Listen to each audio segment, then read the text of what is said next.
आज मैं एक्सप्लेनेशन का एक ज़बरदस्त ट्रिक लेकर के आया हूँ, जिसमें आपका 8 मार्क्स आज पक्का हो जाएगा। ये ट्रिक्स आप सुनेंगे और पूरी वीडियो को देखेंगे तब ही समझ में आएगी। जैसे कोई लाइन दे दिया गया है, 4 मार्क्स का प्रैक्टिस एक्सप्लेनेशन रहता है और 4 मार्क्स का प्रोज से एक्सप्लेनेशन रहता है, यानी कि 8 मार्क्स का आपकी एक्सप्लेनेशन रहती है। जैसे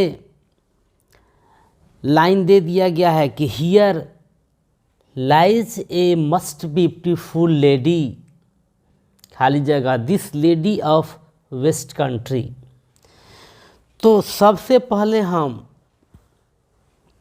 लिखेंगे these lines have been taken from a very fine poem. यहाँ तक इस लाइन को हम पूरा करेंगे।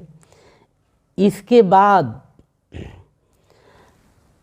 यदि मुझे याद नहीं है कि ये किस पाठ का है, तो आप किसी न किसी समरी को पढ़े हुए हैं,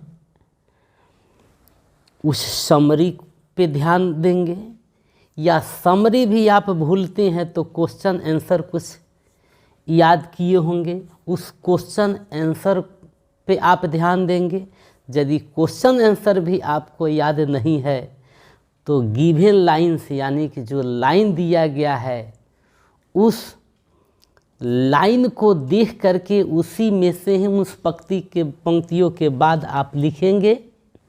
यदि यहाँ भी आप मिस करते हैं तो आपके क्वेश्चन में match the names of the poets given in list A with their words in list B, अर्थात मिलान करना लिस्ट ए से और लिस्ट बी को जब आप देखेंगे तो निश्चित रूप से दिया हुआ लाइन का चैप्टर और उसका पोएट का नाम रहेगा। जैसे इसमें दिया हुआ है तो ये एन एपिटाफ का है और जिसको वाल्टर डिला मेयर लिखे हैं।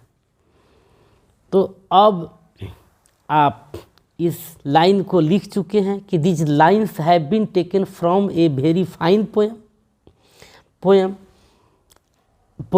N epitaph written by Walter de la Mare. In these lines, he talks about a most beautiful lady of the West Country.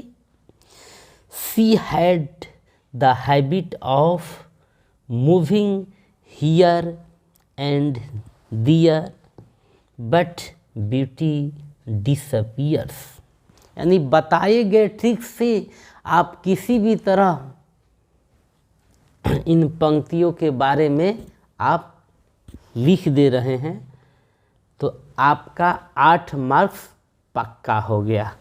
Thanks.